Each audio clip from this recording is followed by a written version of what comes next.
Bonjour. Alors, on nous a fait parvenir une vidéo qui présente des propos tenus par des dirigeants sionistes. Voir la vidéo Paroles de dirigeants sionistes, dont je vous ai mis le lien ci-dessous. Alors, que penser de tout cela? Eh bien, disons que si ces propos sont authentiques, parce qu'évidemment il y a encore cela qu'il faut regarder, la seule chose que l'on peut penser, c'est que ce sont des propos qui ne peuvent provenir que de personnes qui sont, disons, des descendants de basse caste, ce qu'on appelle dans le monde traditionnel. Des castes qui ne sont pas à confondre avec les classes sociales. Voilà.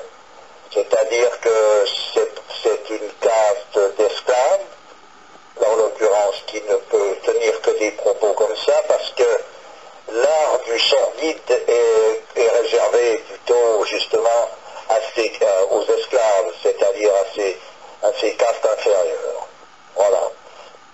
Pour bien se faire comprendre, un esclave, dans le sens traditionnel, c'est pas quelqu'un qui a été capturé, à qui on fait faire un travail lourd parce qu'on est le maître par la force.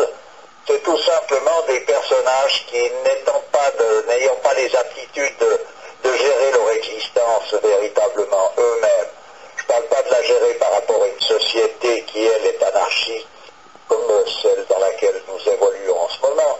Je parle par rapport à une société traditionnelle où un homme doit montrer une attitude qui correspond à sa raison d'être sur cette terre. C'est-à-dire qu'il doit occuper, donc l'homme doit occuper un point central où il est le roi de la création et il a été posé sur cette terre pour manifester ce pouvoir royal, qui n'est pas un pouvoir royal dans le sens d'une manifestation de force brutale, mais au contraire d'un rayonnement qui amène tout l'ensemble de la création dans un état plutôt de bonheur qui s'approche le plus près en quelque sorte de ce qu'on a appelé le paradis dans les différentes religions. Voilà. Alors à partir du moment où les castes inférieures, c'est-à-dire ces castes d'esclaves qui n'ont donc, comme je me répète, pas la capacité de pouvoir se gérer véritablement, prennent le pouvoir, ce qui est le cas d'ailleurs actuellement, c'est un renversement de polarité. Il est bien clair qu'on ne peut pas s'attendre à autre chose qu'à une catastrophe gigantesque, dans le sens que ils n'ont pas, c'est l'incompétence par excellence. Et quand on donne le pouvoir à des gens, à des personnages qui ont une incompétence totale par rapport à ce pouvoir, on ne peut pas attendre quelque chose de mieux qu'une catastrophe. Voilà. Ce concept de sous-homme, c'est difficile à entendre. C'est pas un concept de sous-homme. C'est simplement, à un moment donné, il existe des castes, et d'ailleurs, à l'époque où ces choses-là étaient bien mises à leur place, un esclave, il était libéré à partir du moment où il avait pu rétablir sa position, dans le sens qu'il avait retrouvé son état normal. Parce qu'en réalité, le fait d'arriver dans cet état que tu appelles sous-homme, qui n'est pas le terme que j'utiliserais en l'occurrence, mais disons de personnage qui est dans un état d'oubli. C'est un oubli. Il a oublié sa position. Voilà. À partir du moment où le personnage retrouve cette position-là, il est inévitablement, il est libéré. Il est libre.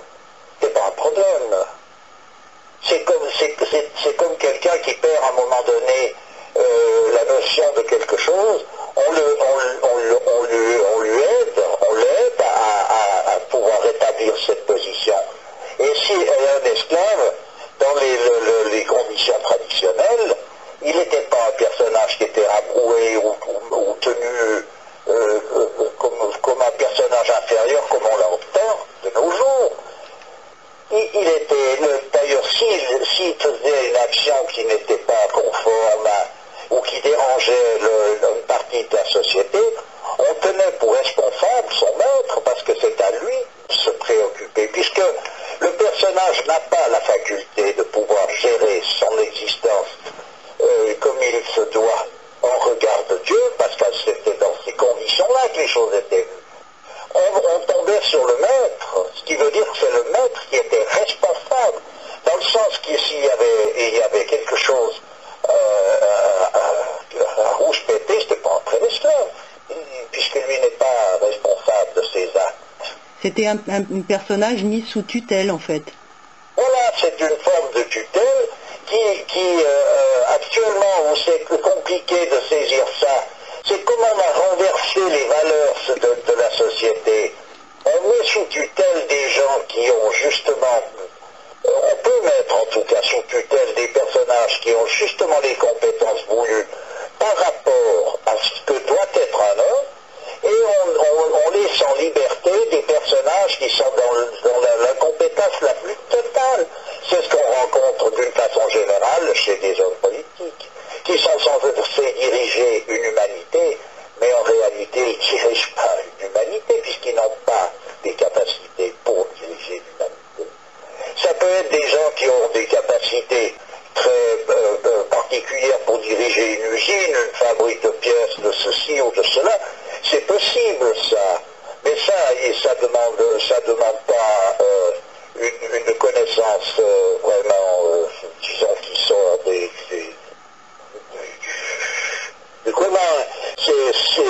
c'est pas grand chose en soi. Tandis que diriger une humanité, il faut déjà donc savoir ce que c'est, ce que représente l'humanité, et savoir donc ce que c'est qu'un homme, et aider l'ensemble de cette population à aboutir au résultat auquel il doit aboutir, c'est-à-dire au retour même à sa position en tant que primordial, l'homme primordial. Voilà.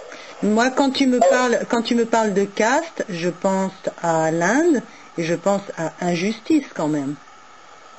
Si tu veux, on peut penser à injustice par rapport à ce qui en a été dit de la part de peut-être des historiens orientalistes ou autres, qui ne sont pas des personnages qui sont malhonnêtes en principe, mais qui sont simplement ignorants, parce qu'ils abordent ces sujets d'un point de vue profane et non pas d'un point de vue sacré.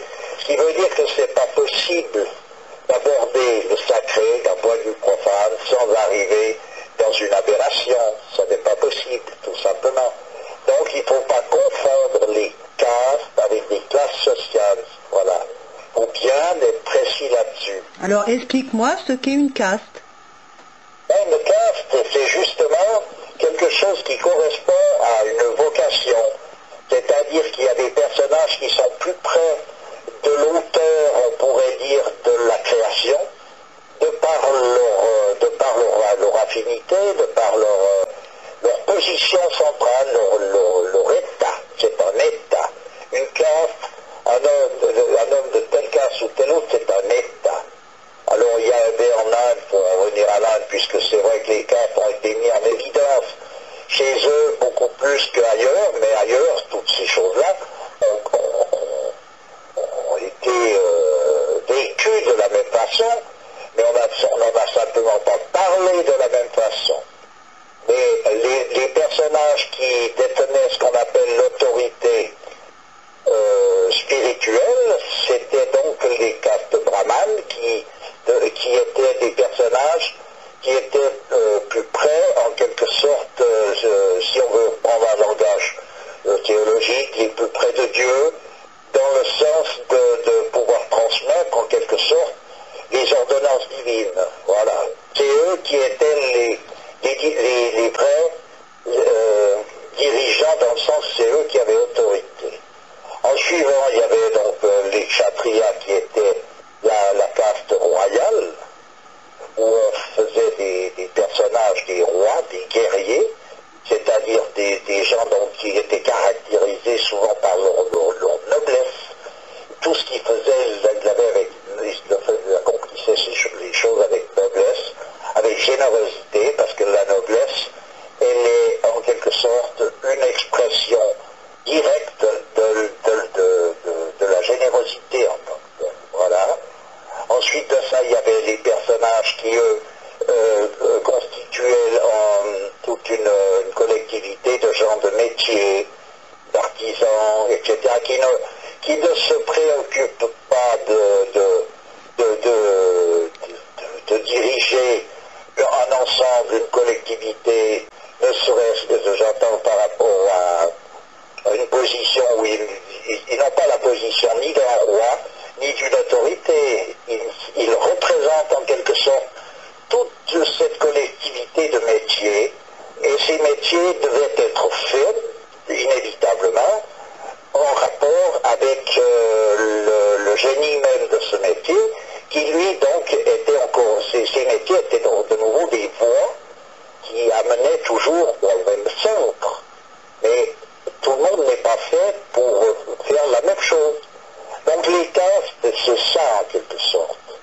Et ensuite de ça, il y a les personnages qui étaient donc dans les